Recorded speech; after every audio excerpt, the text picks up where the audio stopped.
എൻ്റെ പേര് ജിസ. ഞാൻ തൃശ്ശൂരിൽ നിന്നാണ് വരുന്നത്. ഞാനൊരു സോഫ്റ്റ്വെയർ എഞ്ചിനീയർ ആയിട്ടാണ് വർക്ക് ചെയ്യുന്നത്. ഞാൻ ഉടമ്പടി എടുക്കുന്നത് 2021 നവംബറിലായിരുന്നു ഉടമ്പടി എടുക്കുന്നത്.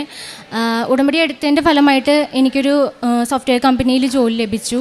അവിടുന്ന് 2 വർഷം കഴിഞ്ഞപ്പോൾ എനിക്ക് ഭയങ്കര വർക്ക് പ്രഷറും കാര്യങ്ങളും, പ്രാർത്ഥിക്കാൻ പറ്റുന്നില്ല, പഠിക്കാനായിട്ട് പറ്റുന്നില്ല, മെയിനായിട്ടും വീട്ടുകാരായിട്ട് സംസാരിക്കാൻ പറ്റുന്നില്ല, ലേറ്റ് നൈറ്റായിട്ട് ഇരുന്ന് വർക്ക് ചെയ്യിക്കുക, അങ്ങനത്തെ കേസസൊക്കെ വന്നു കഴിഞ്ഞപ്പോൾ ഞാൻ തന്നെ റിസൈൻ ചെയ്യാനായിട്ട് തീരുമാനിച്ചു. റിസൈൻ ചെയ്യുന്ന ടൈമിൽ കൂടെ ഉണ്ടായിരുന്ന കൊളീഗ്സൊക്കെ ചോദിക്കുമായിരുന്നു, നിനക്ക് വേറെ ജോലി റെഡി ആയിട്ടാണോ നീ റിസൈൻ ചെയ്യണേന്ന്. പക്ഷേ എനിക്ക് ഒരു ഉറപ്പുണ്ടായിരുന്നു, പരിശുദ്ധ അമ്മ എനിക്ക് ജോലി തരും എന്ന്. ഇതിന് നല്ലൊരു ജോലി എനിക്ക് പരിശുദ്ധ അമ്മ തരുമെന്നൊരു ഉറപ്പുണ്ടായിരുന്നു. റിസൈൻ ചെയ്ത് 3 മാസം നോട്ടീസ് പീരീഡ് ആയിരുന്നു. ആ നോട്ടീസ് പീരീഡിൻ്റെ ടൈമിൽ ഞാനിവിടെ വന്ന് ഉടമ്പടി എടുത്തു. ഉടമ്പടി എടുത്ത ടൈമിലും എനിക്കൊരു വിശ്വാസം ഉണ്ടായിരുന്നു, എൻ്റെ കഴിവ് കൊണ്ട് എനിക്ക് ജോലി കിട്ടുമെന്നുള്ളൊരു വിശ്വാസം ഉണ്ടായിരുന്നു. ഉടമ്പടി എടുത്തതിൻ്റെ ടൈമിൽ എനിക്ക് പ്രോപ്പറായിട്ട് ഉടമ്പടിയിലുള്ള കാര്യങ്ങൾ ചെയ്യാനായിട്ട് പറ്റുന്നുണ്ടായിരുന്നില്ല. അങ്ങനത്തെ കേസസ് വന്നു കഴിഞ്ഞപ്പോൾ ഇൻ്റർവ്യൂ അറ്റൻഡ് ചെയ്യുന്നുണ്ട്. 12ഓളം ഇൻ്റർവ്യൂസ് അറ്റൻഡ് ചെയ്തു. ഒരു 60ഓളം കമ്പനീസിലേക്ക് റെസ്യൂം ഇതായി, പക്ഷേ ഷോർട്ട് ലിസ്റ്റ് ആവുന്നില്ല, ഇൻ്റർവ്യൂ സ്കെഡ്യൂൾ ആവുന്നില്ല. അങ്ങനത്തെ കേസസൊക്കെ വന്നു കഴിഞ്ഞപ്പോൾ ഞാൻ തന്നെ മൊത്തത്തിൽ ഡിപ്രസ്ഡായി. ഒന്നും കൂടി ഞാൻ ഉടമ്പടി കഴിയുന്ന ടൈമിൽ പുതുക്കാനായിട്ട് തീരുമാനിച്ചു. പുതുക്കുന്ന ടൈമിൽ കഴിഞ്ഞ മാസം ഏപ്രിൽ 10-ാം തീയതി ആയിരുന്നു ഞാനിവിടെ വന്നിട്ടുണ്ടായിരുന്നത്. ഞാനിവിടെ വന്ന ടൈമിൽ ഞാൻ മാതാവിനോട് എൻ്റെ റെസ്യൂമും കൊണ്ടായിരുന്നു വന്നിട്ടുണ്ടായിരുന്നത്. ആ റെസ്യൂമിൽ ഞാൻ എനിക്ക് മാതാവിനെ പിടിക്കാനായിട്ട് ഒരു അവസരം ലഭിച്ചു. അപ്പോൾ ആ ടൈമിൽ ഞാൻ മാതാവിനോട് പറഞ്ഞു, മാതാവേ, എനിക്ക് അടുത്ത മാസം ഇതേ ടൈമിൽ എൻ്റെ കയ്യിലൊരു ഓഫർ ലെറ്റർ ഉണ്ടായിരിക്കണമെന്ന് മാത്രമേ ഞാൻ പ്രാർത്ഥിച്ചിട്ടുണ്ടായിരുന്നുള്ളൂ. ആ ഓഫർ ലെറ്റർ കൊണ്ട് ആ പരിശുദ്ധ അമ്മയുടെ സന്നിധിയിൽ വന്നിട്ട് എനിക്ക് സാക്ഷ്യം പറയാനായിട്ടൊരു അവസരം നൽകണമെന്ന് പ്രാർത്ഥിച്ചിട്ടുണ്ടായിരുന്നേ. ഉടമ്പടി പുതുക്കി പോയിട്ട് ഒരു 2 ആഴ്ചയോളം കഴിഞ്ഞു. 2 ആഴ്ചയോളം കഴിഞ്ഞപ്പോൾ ഒരു മൾട്ടിനാഷണൽ കമ്പനിയുടെ വെറുതെ ഞാനൊരു റെസ്യൂം അയക്കുകയാണ് ചെയ്യുന്നത്. ആ റെസ്യൂം അയച്ചതിൽ നോർമലി സാധാരണ ഒരു വലിയ കമ്പനിയുടെ റെസ്യൂം അയക്കുന്ന ടൈമിൽ അവർ ഷോർട്ട് ലിസ്റ്റ് ആവാൻ, ഇൻ്റർവ്യൂ സ്കെഡ്യൂൾ ആവാനൊക്കെ കുറേ ടൈം എടുക്കായിരുന്നു. അല്ലെങ്കിൽ ഒരു കാൻഡിഡേറ്റ് സെലക്ട് ചെയ്യുക എന്ന് പറഞ്ഞാൽ ഭയങ്കര വലിയ പ്രോസസ്സാണ്. അപ്പോൾ ആ ടൈമിൽ ഒരു കോൾ എനിക്ക് വരികയാണ് ആ കമ്പനിയിൽ നിന്ന്. ആ കമ്പനിയിൽ നിന്ന് ഫസ്റ്റത്തെ ലെവൽ 1 ഞാൻ ഇൻ്റർവ്യൂ അറ്റൻഡ് ചെയ്യണം. അപ്പോൾ ഇൻ്റർവ്യൂ അറ്റൻഡ് ചെയ്യുന്ന സമയത്ത് ഞാൻ മാതാവിനോട് പറഞ്ഞു, മാതാവ്, എൻ്റെ യോഗ്യത കൊണ്ട് എനിക്ക് ഈ ജോലി വേണ്ട, പരിശുദ്ധ അമ്മ തരികയാണെങ്കിൽ മാത്രം എനിക്ക് ഈ ജോലി തന്നാൽ മതിയെന്ന് ഞാൻ പ്രാർത്ഥിച്ചിട്ടുണ്ടായിരുന്നത്. ഇൻ്റർവ്യൂ ടൈമിൽ ഞാൻ എൻ്റെ കാശ് മുറുകെ കൈപിടിച്ചു. ഞാൻ ഇൻ്റർവ്യൂ അറ്റൻഡ് ചെയ്യുന്ന ടേബിളിൽ ഞാൻ എൻ്റെ നീല മെഴുകുതിരിയും കത്തിച്ച് വെച്ച് പ്രാർത്ഥിച്ചു. അവിടെ ഉപ്പിട്ടു. കാശുരൂപം മുറുകെ പിടിച്ചുകൊണ്ടാണ് ഞാൻ പ്രാർത്ഥിച്ചിട്ടുണ്ടായിരുന്നത്.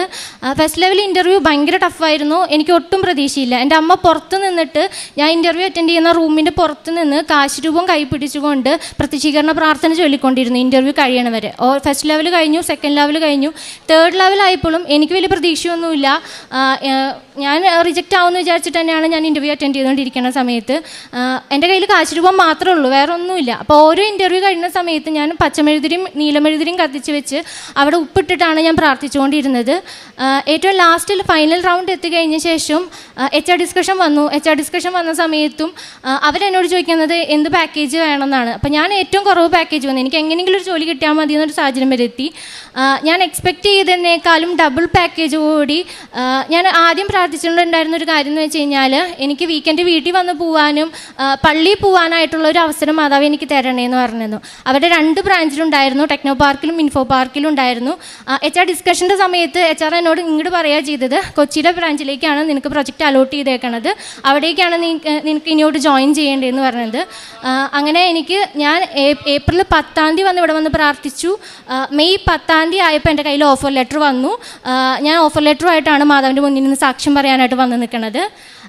രണ്ടാമത്തെ സാക്ഷി എന്ന് പറഞ്ഞാൽ ഇതെൻ്റെ ബ്രദറാണ്. അവൻ BCA സ്റ്റുഡൻ്റാണ്. ആ BCAക്ക് പഠിക്കുന്ന സമയത്ത് അവന് സെക്കൻഡ് സെമസ്റ്ററിൽ സപ്ലി വന്നു. അപ്പോൾ സപ്ലി വന്ന സമയത്ത് അവൻ പറയുന്നുണ്ട്, എനിക്ക് എങ്ങനെയായാലും ഈ പേപ്പറിൽ എന്തെങ്കിലും സപ്ലി വരാനായിട്ട് ചാൻസ് ഇല്ലയെന്നും. അപ്പോൾ ആ ഒരു ടൈം വന്നു കഴിഞ്ഞപ്പോൾ ഞങ്ങൾ ഒരു കാര്യമാണ് ചെയ്തിട്ടുണ്ടായിരുന്നത്. ഒന്നും കൂടി ഞങ്ങൾ ഉടമ്പടിയിൽ ഇതേ നിയോഗം തന്നെ പ്രാർത്ഥിച്ചു.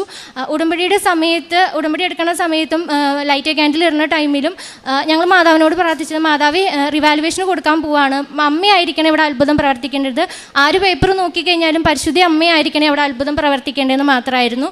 അങ്ങനെ റിവാലുവേഷന് കൊടുത്ത് ഇവൻ സപ്ലിക്കായിട്ട് പോവുക. അപ്പോൾ റിവാലുവേഷന് വലിയ എക്സ്പെക്റ്റേഷനൊന്നുമില്ല. നെക്സ്റ്റ് എന്ന് പറയുന്നത് സപ്ലിയാണ്. അപ്പോൾ സപ്ലിയുടെ എക്സാമിൻ്റെ സമയത്താണ് റിവാലുവേഷൻ്റെ റിസൾട്ട് വരുന്നത്. റിവാലുവേഷൻ്റെ റിസൾട്ടിൽ നോർമലി ഇവൻ്റെ മാത്രം റിസൾട്ട് വരുന്നില്ല, ബാക്കിയുള്ളവരെല്ലാവരുടെയും റിസൾട്ട് പബ്ലിഷായി. അങ്ങനെ വരുന്ന സമയത്ത് ഇവൻ്റെ മാത്രം റിസൾട്ട് കാണാനില്ല. അപ്പോൾ ഞങ്ങൾ വിചാരിച്ചു വേറെ എന്തുകൊണ്ട് ഇനി എന്തായാലും ഫെയിലായി, സപ്ലിക്കായിട്ട് ഇനി നെക്സ്റ്റ് ട്രൈ ചെയ്യാമെന്ന് വിചാരിച്ചു. അങ്ങനെ സപ്ലിയുടെ സമയത്ത് ഇപ്പോൾ ഡെയിലി ലൈറ്റ് ക്യാൻഡിൽ റിക്വസ്റ്റ് ഇട്ടതിൻ്റെ ഇതിൽ ഡെയിലി 5:30 എണീച്ച് പ്രാർത്ഥിക്കും, പ്രത്യക്ഷീകരണ പ്രാർത്ഥന ചൊല്ലും. ആ പേപ്പറിനെ സമർപ്പിച്ചുകൊണ്ട് പ്രാർത്ഥിച്ചുകൊണ്ടിരുന്നു. മാതാവ് എങ്ങനെയെങ്കിലും പേപ്പറിൽ ചെറിയൊരു മാറ്റമെങ്കിലും ഒരു സ്കോറെങ്കിലും നൽകി അനുഗ്രഹിക്കണമെന്ന് പറഞ്ഞ് പ്രാർത്ഥിച്ചുകൊണ്ടിരുന്നു. സപ്ലി എക്സാമിൻ്റെ തലേ ദിവസം ഇവൻ്റെ മാത്രം റിസൾട്ട് അന്ന് പബ്ലിഷ് ആവുകയാണ്. ആ റിസൾട്ടിൽ ഫെയിലായിട്ടുള്ള പേപ്പറിൽ മാതാവിന് B+ ഗ്രേഡ് നൽകിയിട്ട് പാസ്സാക്കി തന്നു.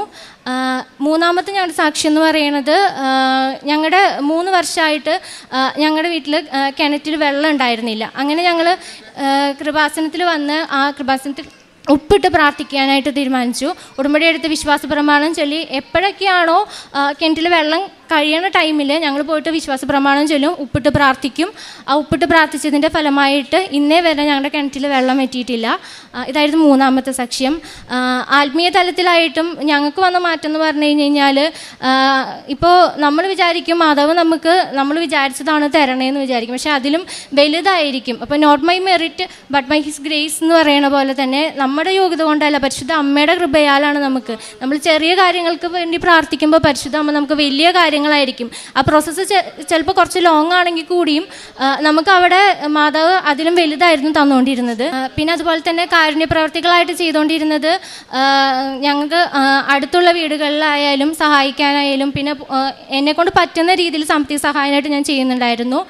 പ്രേക്ഷിത പ്രവർത്തനമായിട്ട് ചെയ്തിട്ടുണ്ടായിരുന്നത് അച്ഛൻ്റെ ഡെയിലി ബ്രെഡ് കുർബാനയ്ക്ക് ഡെയിലി കുർബാനയ്ക്ക് പോകുമായിരുന്നു. കുർബാനയ്ക്ക് പോകുന്ന ടൈമിൽ 5:30 അച്ഛൻ്റെ ഡെയിലി ബ്രെഡ് കണ്ടിട്ടായിരിക്കും ഞങ്ങൾ കുർബാനയ്ക്ക് പോയിക്കൊണ്ടിരുന്നത്. അത് സ്റ്റാറ്റസ് ആയിട്ട് ഇടും.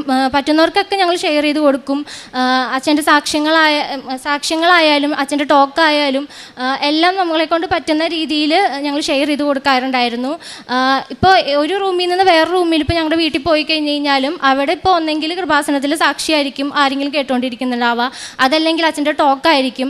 നമ്മൾ ഡിപ്രസ്ഡ് ആവുന്ന സമയത്തായാലും ഓരോ കേസസും നമ്മളെ സംബന്ധിക്കുന്ന കേസസ് ആയിരിക്കും അവിടെ ചിലപ്പോൾ അച്ഛൻ പറഞ്ഞുകൊണ്ടിരിക്കുന്നുണ്ടാവുക, അല്ലെങ്കിൽ ആ സാക്ഷ്യം വന്നുകൊണ്ടുണ്ടാവുക. ഇതൊക്കെയായിരുന്നു ആത്മീയ തലത്തിലായാലും ഭൗതികമായിട്ടും ഞങ്ങൾക്ക് വന്നുകൊണ്ടിരുന്ന മാറ്റങ്ങൾ.